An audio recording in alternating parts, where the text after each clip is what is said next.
అన్న నమస్తే. నమస్తే అన్న. మీ పేరన్న? రాహుల్ అన్న. సో మన సంగారెడ్డి డిస్టిక్ మున్సిపల్ ఎలక్షన్లో ఏ పార్టీకి గెలిస్తే మనకు అభివృద్ధి పనులు అన్నీ జరుగుతాయని మీరు అనుకుంటున్నారు? ప్రస్తుతం ఉన్న పరిస్థితుల్లో కాంగ్రెస్ పార్టీ గెలిస్తే అభివృద్ధి పనులు అంతాయని అనుకుంటున్నాను. ఎందుకంటే అధికారంలో ఉంది కాంగ్రెస్ కాబట్టి. అలాగే ఇక్కడ ఉన్న లీడర్ జగ్గారెడ్డి గారు ఎవరైతే ఉన్నారో వాళ్ళు బలపరిచిన నాయకులు, మా గల్లీలో వాళ్ళ బలపరిచిన నాయకుడు కూన వనితా సంతోష్ గారు. వాళ్ళు గత 10 సంవత్సరాల నుంచి ఇక్కడ అభివృద్ధి సంక్షేమాలు ప్రతి ఒక్కరికి అందిస్తూ, ప్రతి ఒక్కరికి చేదోడు వాదోడులో అందుబాటులో ఉంటూ వాళ్ళ సమస్యలు తెలుసుకొని ఇమీడియట్గా స్పందించే వాళ్ళు ఉంటారు. ఇమీడియట్గా సంతన్న అని ఫోన్ చేయగానే ఇమీడియట్గా ఆయన వచ్చి వాళ్ళ సమస్యలు తీర్చడం జరుగుతుంది. వార్డులో ఎక్కడైనా సరే, ఎక్కడ ఏ మూల ఏ వర్క్ ఫోన్ చేసినా అందుబాటులో ఉండడం జరుగుతుంది. అలాగే ప్రతిరోజు కూడా ఆయన అందుబాటులో ఉంటాడు, ప్రతిరోజు సేవ చేస్తాడు, ప్రతిరోజు సర్వీస్ చేస్తాడు. 5 సంవత్సరాలకు ఒకసారి వచ్చి ఓటు అడిగి బూచిగా ఏదో చూపించి ఆశలు చూపించి ఓట్లు అడిగేటోళ్ళు ఉన్నారు ఇతర పార్టీ వాళ్ళు ప్రజలకు ఒకటే విజ్ఞప్తి చేస్తున్నాం ఏంటంటే, మనమంతా గల్లీలో అంతా ఐకమత్యంగా ఉండి 5 సంవత్సరాలు 10 సంవత్సరాలు మనకు ఎవరు పని చేస్తారో వాళ్ళకి ఎన్నుకుంటేనే మనకు విద్యాపరంగా కానీ, వైద్యపరంగా కానీ, ఇతర మున్సిపాలిటీకి సంబంధించిన మోరీల విషయం కానీ, డ్రైనేజీల విషయంలో కానీ, ఇతర ఏవైనా మున్సిపాలిటీకి సంబంధించిన ఏ పనులైనా కూడా మనకు 5 సంవత్సరాలు చేదోడు వాదు కూడా ఉంటారు. సో దాని గురించి అని నేనేమి చెప్తా అంటే, మా గల్లీ వాస్తవ్యులు యూత్ కూడా మెయిన్గా యూత్ ఏంటంటే, ఫోన్ చేయగానే అన్న ఇక్కడ పలానా పోలీస్ స్టేషన్ ఏదైనా పని ఉంది, ఇమీడియట్గా బండి వేసుకొని వచ్చేస్తారు. అట్లాంటి వ్యక్తిత్వం ఉన్న వ్యక్తిని మనం ఎన్నుకోవాలి. జగ్గారెడ్డి గారు కూడా బలపరిచింది అట్లాంటివి ఉన్న వ్యక్తులే. అలాగే మొన్న జగ్గారెడ్డి గారు మాట్లాడుతూ వార్డుకి 8 కోట్ల రూపాయల అభివృద్ధి చేస్తామని చెప్పారు. సో ఆ ధీమాతో కూడా ప్రజలందరూ 5 సంవత్సరాలకు ఒక్కసారి వచ్చే వాళ్ళని చూస్తున్నారు, 5 సంవత్సరాలు మన ఎంబడి ఉండి సర్వీస్ చేసే వాళ్ళు చూస్తారు. సో ప్రజలకు 100%, 23వ వార్డు ప్రజలకు కూడా 100% తెలుసు ఎవరు నిరంతరం ఆన్ ఫీల్డ్లో ఉంటారో, ఎవరు 5 సంవత్సరాలకు వచ్చి ఓటు అడిగి మళ్ళీ తర్వాత కనిపించకుండా పోతారు. సో మళ్ళీ ఒకసారి మన గల్లీ పెద్ద మనుషులు, యూత్, పిల్లలు, ఆడపడుచులు అందరూ కూడా మనం ఒకసారి ఓటేసే ముందు ఆలోచిద్దాం. అంటే 4 విషయాలు, ఈ 4 విషయాలు పరిధిలో తీసుకొని అన్ని ఆలోచించి మనం ఓటేసి మన గల్లీ అభివృద్ధికి కూన వనితా సంతోష్ గారిని గెలిపించుకుందాం భారీ మెజార్టీతో తెలియజేస్తున్నాం. అంటే ఏమన్నా ఇప్పుడు రోడ్ సమస్యలు తీసుకుంటే ముందు రోడ్ సమస్యలు ఉంటుండే, కానీ కూన వనితా సంతోష్ గారు రాగానే మనకు రోడ్లు వేయించేశారు. ఇప్పుడు చూస్తే గల్లీలో మీకు ఎక్కడ మీరు కెమెరాస్ ఉన్నాయి కదా, తీసుకెళ్ళండి, ప్రతి రోడ్లో మీకు రోడ్ కనిపిస్తుంది. సీసీ రోడ్లు అన్నీ ఉంటాయి. ఇంకోటి స్ట్రీట్ లైట్ల బెడద చాలా ఉండే. స్ట్రీట్ లైట్లు కూడా అన్ని స్ట్రీట్ లైట్లు అందుబాటులోకి తెచ్చేశారు. అండ్ దోమల బెడద చాలా ఉండే. దోమలకు సంబంధించింది రోజు అప్పుడు ఫాగింగ్ మిషన్లు చాలా ఇది చేశారనమాట. మళ్ళీ బోర్లు వేయించారు. యువతకు ఆదర్శంగా నిలిచి, యువతకు సంబంధించి విద్యకు సంబంధించి ఏమైనా ఉంటే జగ్గారెడ్డి గారి దగ్గరికి తీసుకోవడానికి మనకి ఈజీ యాక్సెస్ ఉండే మన కౌన్సిలర్ ద్వారా. సో అలాగా ప్రతి ఒక్కటనే కాదు, ప్రతి ఒక్క సమస్య కూడా పరిష్కరించుకునే ధోరణిలో మనం ముందుకెళ్తున్నాం. ఇక్కడ సమస్యలు కూడా ఉండే, ఇప్పుడైతే ప్రస్తుతం అన్నీ తీర్చుకుంటూ పోతున్నాం. ఇప్పుడు నెక్స్ట్ ఏంటంటే యూత్కి ఒక కల్చరల్ జిమ్, ఇతర ఇండోర్ పార్కు, తర్వాత ఇంకేంటి ఇళ్ళ జాగాలు. మెయిన్గా ప్రతి ఒక్కరికి ఎవరైతే ఇల్లు లేని వాళ్ళు ఉన్నారో అందరికి ఇళ్ళ జాగాలు ఇస్తారని చెప్పి ఘంటాపదంగా జగ్గారెడ్డి గారు చెప్పడం జరిగింది. మన సభలో కూడా అదే చెప్పడం జరిగింది. మన 23వ వార్డు కౌన్సిలర్ కూన వనితా సంతోష్ గారి ఆధ్వర్యంలో ప్రతి ఇల్లు లేని ఎవరైతే ఉన్నారో ప్రతి ఇల్లు లేని వారికి కూడా ఇళ్ళ పట్టాలు ఇచ్చి ఇల్లు కట్టించే బాధ్యత కాంగ్రెస్ పార్టీ జగ్గారెడ్డి గారు, మన 23వ వార్డు కౌన్సిలర్ కూన వనిత గారు బాధ్యత తీసుకుంటారని మాకు ప్రగాఢమైన నమ్మకం ఉంది. గల్లీ వాస్తవులు కూడా అదే నమ్ముతున్నారు. ఆ ధీమాతోనే మేము పనిచేస్తున్నాం. 5 సంవత్సరాలకు ఒకసారి వచ్చి మేము ఇది చేస్తాం. ఇప్పుడు వాళ్ళు రాజకీయ పరంగా వాళ్ళు రావచ్చు, కానీ వాళ్ళు చేసేది ఏమి ఉండదు కదన్న. ఇప్పుడు వాళ్ళు ముందు గవర్నమెంట్ ఉన్నప్పుడు ఏం చేయలేరు, ఇప్పుడు ఏం చేస్తారు? కొంతమంది కావాలని దుష్ప్రచారం చేస్తున్నారు కదా. అదే అంటున్నా, దుష్ప్రచారం అనేది రాజకీయంగా వాళ్ళు చేయొచ్చు, కానీ ప్రజలు మనం చైతన్యవంతంగా ఒకసారి ఆలోచించాలి. మనం ఏముంటుందన్న ఒకసారి ఆలోచిస్తే, అంటే ఏముంది ప్రస్తుతం పరిస్థితి, ఎవరు మనకు అందుబాటులో ఉంటారు, ఎవరు మన పక్షాన ఉంటారు, ఎవరు పరపక్షాన ఉంటారు, ఎవరు అందుబాటులో ఉంటారు అనే దాని మీద మేము యూత్ అంతా మేము వన్ సైడ్గా మేము సంతన్నకు డిసైడ్ అయినాం. వన్ సైడ్ అని కాదు, ఇప్పుడు 4 గల్లీలు ఉన్నాయన్న మా వార్డులో. ఏ గల్లీ పోయినా కూడా మీరు సంతన్న పేరే వినిపిస్తారు, ఎందుకంటే ఆ విధంగా అభివృద్ధి చేశారు. అలాగే మా కూన వేణు గారు కూడా ఈడ అందుబాటులో ఉంటారు. ఆయన ఆఫీస్ ఇదే. కూన వేణు అనేటైన మన అడ్వకేట్ మా సంబంధించి ఆయన వాళ్ళ బ్రదరు. ఖచ్చితంగా ఆయన 24/7 సర్వీస్లో ఉంటారు. 24/7 ఆయన ఆఫీస్ ఓపెనే ఉంటుంది. ఏ సమస్య ఉన్నా వచ్చి పరిష్కరించేస్తారు ఇక్కడ. సో మీరు వ్యక్తిని చూసి ఓటేస్తున్నారా, పార్టీని చూసి ఓటేస్తున్నారా? అన్న ఇక్కడ రెండు ఫస్ట్ వచ్చేసి మాకు అందుబాటులో ఇప్పుడు మేము గల్లీలో ఉంటాం. సో గల్లీలో తిరుగుతుంటాం, మాకు వ్యక్తి ఎవరు అనేది మాకు తెలుసు, అందుబాటులో ఉంటాడు వస్తారనేది. తర్వాత పార్టీ కూడా మేము చూస్తున్నాం. ఫస్ట్ వ్యక్తి, తర్వాత పార్టీ, అలాగా చూసే. సో యువత రాజకీయ వైపు అంత ఆసక్తి చూపట్లేదు కదా, సో యువత చూపించడం వల్ల రాజకీయాల్లో కొత్త మార్పు చూడొచ్చా? 100% అన్న. యువత ఇప్పుడు భారతదేశంలో యువత జనాభా సంఖ్య ఎక్కువ ఉంటుంది. సో 100% యువత రాజకీయంలో మొగ్గు చూపిస్తున్నారంటే దాని ఎఫెక్ట్ అనేది ఫర్దర్గా డెవలప్మెంట్లో మీకు కనిపిస్తుంది 100%. అండ్ ఇంకోటి ఏంటంటే మా శివాజీ నగర్లో ఇప్పుడున్న యూత్ ఎవరినన్నా తీసుకోండి, పార్టీకి సంబంధించి ఫస్ట్ పార్టీ, దాని తర్వాత ఎవరు డెవలప్మెంట్ చేస్తారనేది మీరు సెకండరీ చూసుకోండి, ఒకసారి కనుక్కోండి మీరు కూడా. ఎంత మెజారిటీ వచ్చేదానికి అవకాశాలు ఉన్నాయి? మెజారిటీ అన్న అంటే మొత్తం ఉన్నది 1500 ఓట్లేమో ఉన్నాయి. దాంట్లో పోలేటి 1100 1200 చిల్లర ఉంటాయి. నాకు తెలిసి భారీ మెజారిటీ వచ్చే అవకాశాలు ఉన్నాయి. థ్యాంక్ యూ అన్న. మేడం నమస్తే. మేడం నమస్తే అండి.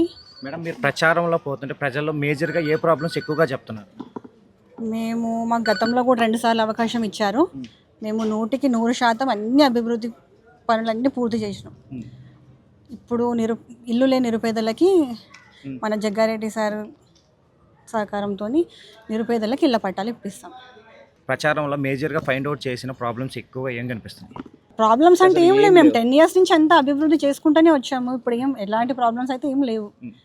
రోడ్స్ అయిపోయినాయి, అన్ని మోరీలు అన్నీ అయిపోయినాయి, లైట్స్ ఎప్పటికప్పుడు అన్నీ పరిష్కరిస్తూ వస్తూనే ఉంటాము. అందరికీ ఎప్పుడు అందుబాటులో ఉంటాం మేము.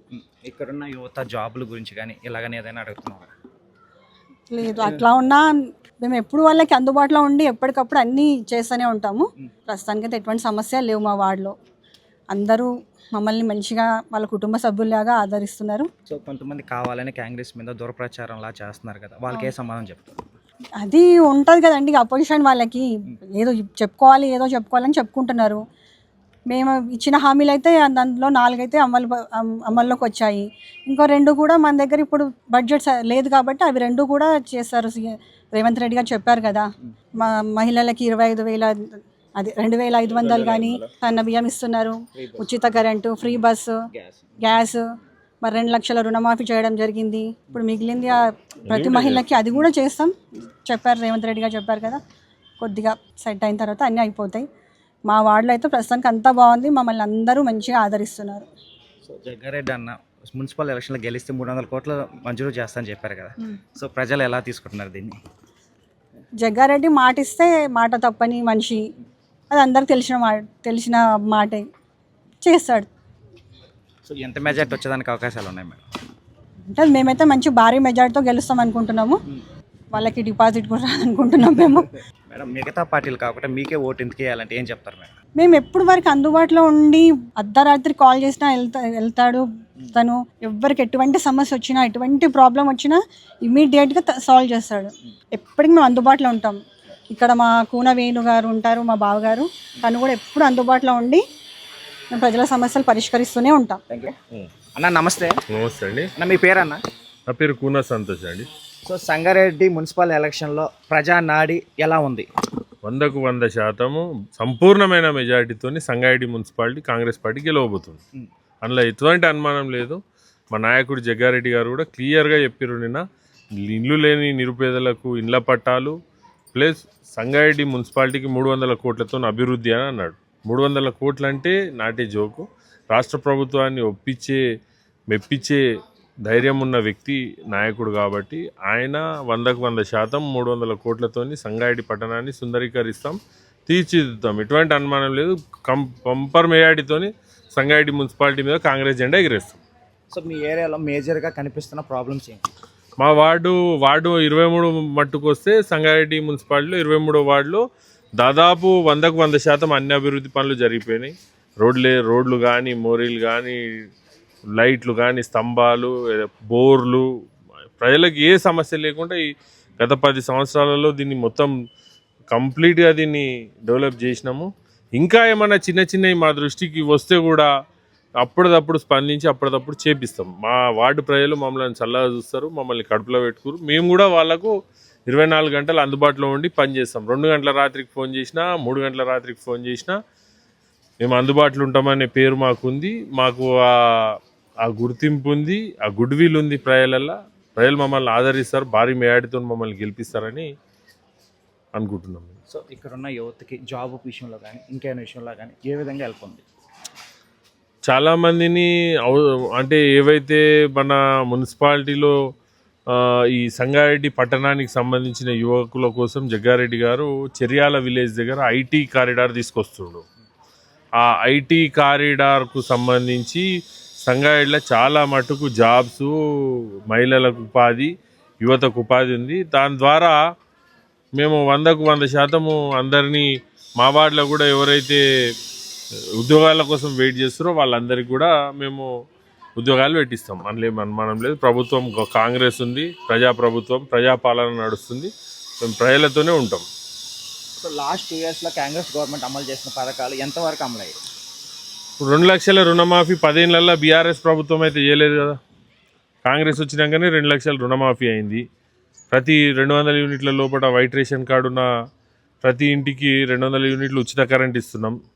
భారతదేశంలో ఏ రాష్ట్రం ఇయ్యనటువంటి సన్న బియ్యము తెలంగాణ రాష్ట్రం ఇస్తుంది. మహిళలకు ఉచిత బస్సు ఇస్తుంది.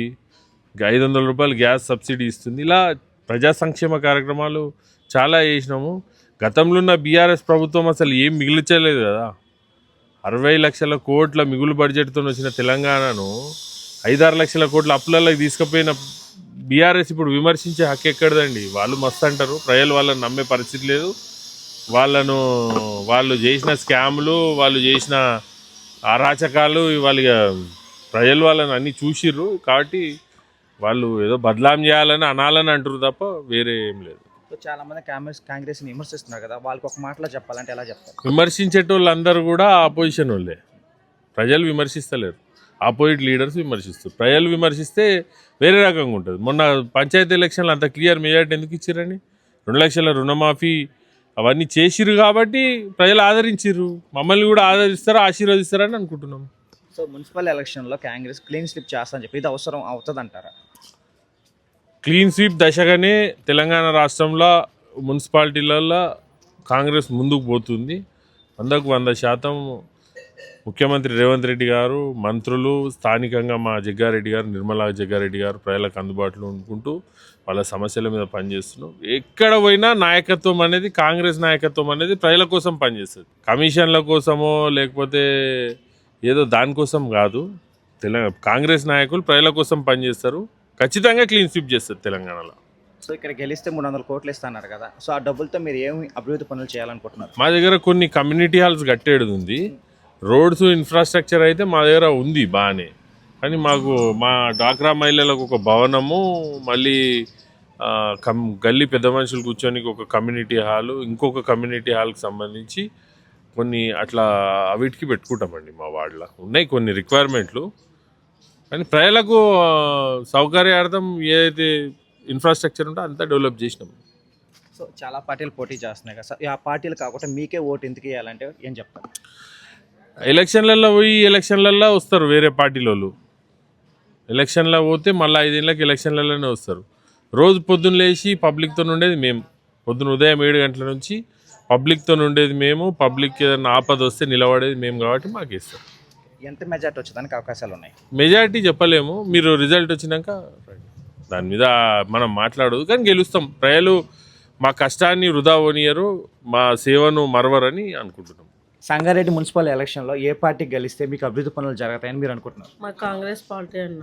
ఎందుకమ్మా? అవును, మాకైతే అందుబాటులో అయితే జగడ్డి సార్ సంతన్న మాకైతే హెల్ప్ చేస్తాడు చాలా. మాకైతే ఇప్పటివరకు అయితే ఇక్కడనే ఉన్నాం, ఈ పార్టీలో ఉన్నాం మేమైతే. మాకైతే పనులు మంచిగానే చేసి పెడతాడు. ఏది ప్రతి దానికైనా సరే మాకు ఇప్పటివరకు అయితే ఏది 20 సంవత్సరాలు అవుతుంది ఇక్కడ వచ్చి మేము. మాకైతే ఇక్కడ ఎలాంటి దోకా లేదు ఆయనతోని. మాకు ఎప్పుడన్నా అన్నాను పోతే ఎప్పుడు అర్ధరాత్రి అయినా సరే వచ్చేస్తాడు ఆయన ఏదైనా ఆపత్లో ఉన్నామంటే. మాకైతే కాంగ్రెస్ పార్టీ మాకు రావాలని మేము కోరుకుంటున్నాం. ఇక్కడ తిరుగుతున్నాం గిన్న. సో కొంతమంది కావాలని పార్టీ బాగాలేదని చెప్పి ప్రచారం వద్దు, మా కాంగ్రెస్ పార్టీ కావాలి. మాకు ఈ పార్టీ మాకు మేము ఏళ్ళ నుంచి ఇదే పార్టీ. మాకు వేరే పార్టీ అయితే లేదు కదా. అన్న వల్ల మాకు చాలా ఫ్రీ బస్ ఆయే, ఫ్రీ కరెంట్ ఆయే అన్నీ. ఇప్పుడు ఏంటంటే గెలుస్తా అన్న ఎట్లాగినా మాకు ఉచిత ఇండ్లు ఇండ్లు మళ్ళీ లేకపోతే ఏదన్నా చేస్తాడు, సాయం చేస్తాడు, చేయడానికి కాదన్నా చేస్తాడు. మాకైతే కాంగ్రెస్ పార్టీ కావాలి. మేమైతే ఇక్కడనే 15 ఏళ్ళ నుంచి ఉన్నాం ఇక్కడనే. సో మీ వార్డులో ఉన్న మేజర్ ప్రాబ్లమ్స్ ఏమైనా ఉన్నాయా? ఏం లేవు, అంతా మంచిది. ఎప్పుడైనా చిన్న పిల్లల నుంచి పెద్ద మనుషుల వరకు అన్నా అందరినీ రమ్మానంటే బండి వేసుకొని వస్తాడు. ఆయనతోని ఎలాంటి ఇది లేదు ఈ గల్లీలో. అందరికీ చాలా పనులు చేసి పెడతాడు అన్న. అట్లా ఏం లేదు. మాకైతే కాంగ్రెస్ పార్టీ కావాలమ్మా. మేమైతే వేరే దాంట్లోకి అసలు వెళ్ళదలుచుకోలేము. పొంగిన ఓకే, థ్యాంక్స్ అమ్మా. సరే అమ్మా.